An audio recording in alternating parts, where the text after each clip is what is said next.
Fala pessoal, como é que vocês estão? Tudo bem? Espero que sim.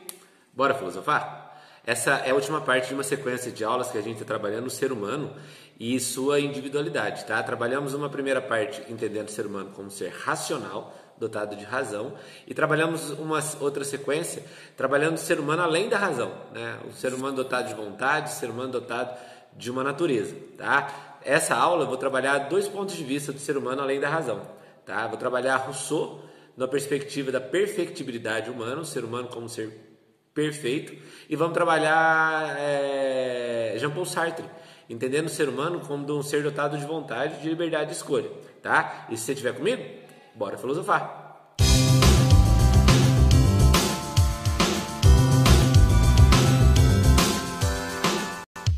Durante o final da Idade Moderna, durante o Iluminismo, vai aparecer a figura do Rousseau. E o Rousseau, ele considera o ser humano um ser perfeito. Para o Rousseau, nós temos uma natureza perfeita. Nós nascemos prontos. Nascemos bons. Para o Rousseau, quando eu nasci, eu apresento uma condição de bom selvagem. Gigi, o que é bom selvagem? Bom selvagem é a capacidade natural que eu tenho de viver de forma harmônica com as pessoas. Quando eu nasci, eu era um sujeito solidário. Solidário no sentido de ajudar as pessoas, de contribuir para o bem comum. Eu era livre, porque eu não era preso em regras da sociedade. Eu era feliz. O ser humano, ao nascer, ele é um ser perfeito na visão do Rousseau. É uma visão meio romântica, daqui a pouco eu vou explicar isso melhor para vocês. Mas o ser humano, ele é um ser perfeito.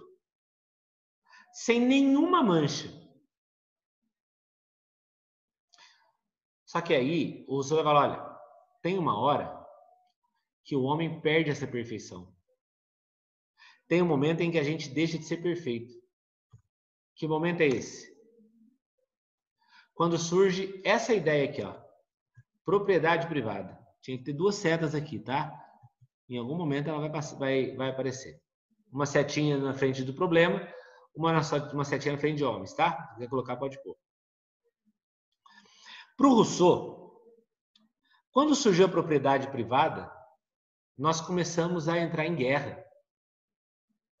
Surgiu entre nós a competição. Surgiu em nós as desigualdades. Vejam, na visão do Rousseau, gente, quando a propriedade privada surgiu, nós perdemos a nossa perfeição. Deixamos de ser bons. Nos tornamos maus. Nos tornamos corrompidos. É nessa hora, por exemplo, gente, que vai nascer aquela frase famosa do Rousseau: o homem nasce bom, a sociedade o corrompe. O que ele está dizendo aqui? Aqui ele está dizendo o seguinte, olha, nós precisamos voltar a essa perfeição que a gente perdeu. A gente perde a capacidade de viver como bons selvagens. Então, o que é necessário? A gente voltar a essa condição natural. É necessário a gente voltar a essa condição boa. Na visão do Rousseau, é necessário que a gente reconstruir essa sociedade. Acabando com a propriedade privada. Porque, vejam, se é a propriedade privada que destruiu a natureza do homem, se é a propriedade privada que nos tirou da perfeição, a gente vai voltar para a perfeição destruindo a propriedade privada. E aí, o Rousseau ele desenvolve um humanismo romântico. Humanismo romântico. Romântico, gente, no sentido de ser meio que utópico. Para ele, gente, o que diferencia o homem dos outros animais é a liberdade. E a possibilidade de a gente se aperfeiçoar ao longo da vida. Então, o que ele está dizendo aqui? Ele está falando, olha, beleza, eu posso voltar a ser perfeito. Saindo dessa sociedade e recuperando a minha natureza boa. Os outros animais não têm essa liberdade de escolher ser bons ou escolher ser maus. Eles são. Um pitbull que ataca uma criança. Ele não escolheu ser violento, é a natureza instintiva dele que faz dele violento. O homem não, porque o homem nasceu perfeito. O homem nasceu bom. E nós temos a liberdade. Você agora, na idade que você está, com 16 anos, você tem a possibilidade de escolher continuar corrompido pela sociedade, pelo capital, pela propriedade privada, ou voltar à condição de bom selvagem. Mas o que é interessante entender no Rousseau? Que faz todo sentido.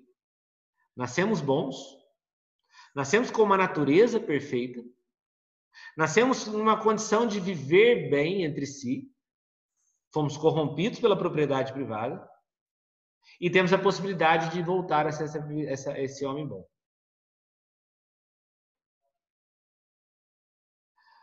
Porque por mais que haja a possibilidade de a gente voltar a uma natureza boa, nós já estamos totalmente corrompidos pelo capital, pela propriedade privada. Tem um professor amigo meu que ele tem uma frase que eu gosto muito. Ele fala assim: Deus fez o universo, o diabo fez a cerca. A gente vivia bem quando tudo era de todos. Quando um de nós fez uma cerca em torno de si e falou: isso aqui é meu, acabou a nossa natureza. Ok? E no século XX vai aparecer a figura... Ah, setinhas aparecendo agora. Caralho. Vai aparecer a figura do Sartre, que vai desenvolver o que a gente chama de existencialismo humanista. Ele vai falar, olha, o ser humano é uma construção. O homem é um ser em construção. A gente está vivendo. A vida nossa é uma constante construção. Ô, gente, isso se parece muito com a ideia do Mirandola. Só que Sartre nega completamente a possibilidade de que essa construção seja escrita através de Deus. Para Sartre, essa construção ela se faz a partir do próprio homem. O que é o homem de Sartre? O homem é aquilo que a sua consciência determina que ele seja. Para o Sartre, nós somos resultado. Olha que legal. O Sartre nunca fala o que o homem é. Para o Sartre, o homem é o não ser. Que genial. O homem de Sartre é o não ser. Como assim, Gigi, o não ser? O homem de Sartre, gente, ele se vê em meio a várias possibilidades. E ele escolhe ser alguma coisa. Eu não posso, por exemplo, dizer que eu sou professor. Eu tenho que dizer que eu não sou todas as outras coisas. E a partir do momento em que eu não sou todas as outras coisas, eu me tornei professor. Só que eu não vou ser professor pro resto da vida se eu não quiser. É a minha consciência que determina aquilo que eu vou continuar sendo. Sartre entende que o homem é um ser em construção. Tem um momento no livro dele que eu gosto muito, chama-se O Existencialismo é o Humanismo, que ele compara o homem com um corta-papel. Um corta-papel é um objeto que a imprensa usava no início do século XX para cortar papéis. Veja, corta-papel, ele é determinado por aquilo que ele foi criado. O homem é um ente para si. Ele não é um ente em si. Como assim, Gigi? Vamos lá que eu vou explicar para vocês. O ente em si é aquele que já possui uma essência. Certo? Eu já nasci bom. Vamos voltar no Rousseau. Não, eu não nasci nem bom nem mal. Eu sou um ente para si, ou seja, eu nasci para o mundo. Eu nasci para um mundo que eu não escolhi viver. Simplesmente eu fui lançado no mundo. Gente, 8 de setembro de 1982, eu nasci. E ninguém me perguntou se eu queria ter nascido da Dona Maria Rosa, minha mãe, ou da Rainha Elizabeth II da Inglaterra. Ninguém me perguntou isso. Eu simplesmente nasci. Ora, se eu nasci no mundo que já estava pronto, eu não tenho outra opção na minha vida senão tomar consciência daquilo que eu quero ser e ser. Engenheiros do Havaí, que é uma banda de rock dos anos 80, o Humberto Gessinger, que é o vocalista, o líder da banda, muitas músicas ele escreve inspirado por Sartre. Tem uma que ele fala, somos quem podemos ser, sonhos que podemos ter. É exatamente isso. Gente, eu não sou predestinado ao fracasso ou ao sucesso. Eu não sou um cara de sorte ou de azar. Eu sou aquilo que eu escolhi ser. Beleza, 8 de setembro de 1982, eu me deparei com um mundo que já estava pronto. E se esse mundo já estava pronto, não é o mundo que tem que se adaptar a mim. Sou eu que tenho que construir a minha identidade com o mundo. E aí vai nascer a frase mais famosa do Sartre, ó. A existência precede a essência.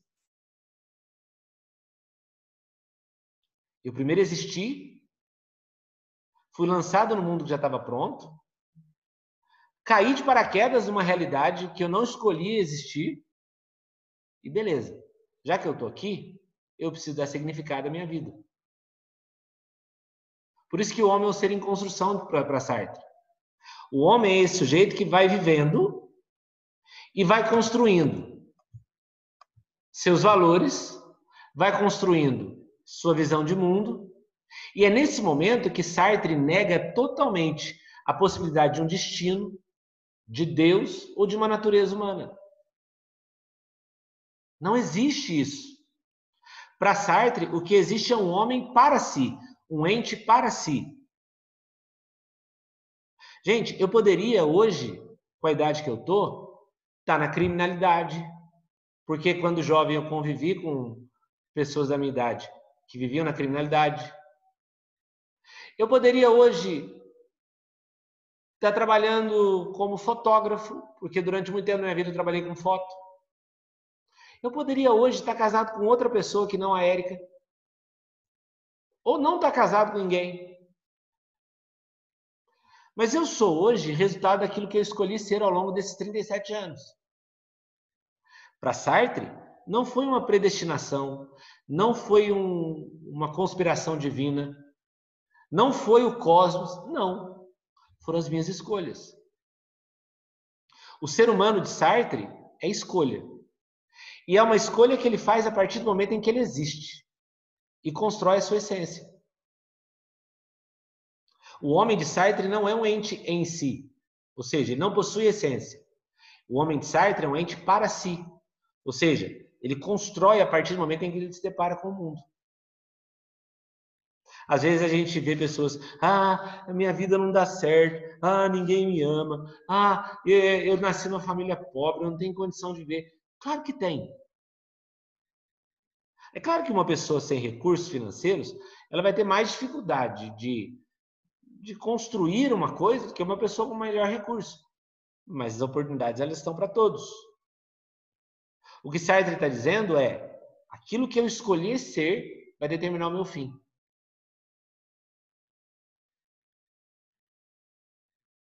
O que eu escolhi ser vai determinar meu fim. E aí nasce a frase de Sartre que eu mais gosto. Não importa o que fizeram conosco, o que importa é o que fazemos com o que fizeram conosco. Nessa hora, gente, o Sartre está criticando Descartes. Nessa hora, olha que legal, o Sartre está criticando Mirândola. Mas principalmente Descartes. Vamos focar na crítica que ele faz ao Descartes. Para o Descartes, tudo que acontece na minha vida é inato. Ou seja, já existia antes de eu existir. Ora, se a minha existência ela é inata, ou seja, se eu tenho uma essência pré-definida, como Descartes pregava, qual é a responsabilidade que eu tenho na minha vida? Vocês estão entendendo? O que ele está dizendo? Ele está falando o seguinte, olha, não existe um humanismo inato. Não existe. O que existe é uma construção humana. O homem é um ser em construção. O humanismo sartreano defende que o homem é um ser em construção. O homem ele é resultado de suas escolhas. O homem de Sartre, ele tem uma liberdade a partir do momento que ele busca transformar sua realidade. O que Sartre está dizendo para nós aqui é o seguinte, olha, o homem ele tem uma grande capacidade de fazer escolhas. E as escolhas que o homem fizer sobre si vão determinar aquilo que ele é. Gente, é claro que sentimentos como angústia vão estar presentes em nossas escolhas. Mas no momento em que eu pegar a minha vida e transformar a minha vida, dando a ela um significado, eu vou ser livre. Não por meio de uma predestinação, não por meio de uma conspiração divina, ou não porque Júpiter está alinhado a Saturno, não. Mas pelas escolhas que eu fiz. Pela capacidade que eu tenho de transformar a minha vida. Pela possibilidade que eu tenho de escrever o livro da minha própria vida. Assumir a responsabilidade das minhas escolhas. Vejam que o Mirândola falou uma coisa parecida para a gente. Só que para Mirândola existe algo transcendente por detrás dessas escolhas. Deus. Para Sartre, não. Para Sartre, as escolhas partem somente de mim. É a possibilidade que eu tenho de transformar a minha vida. E transformando a minha vida, assumir o protagonismo dela. Beleza?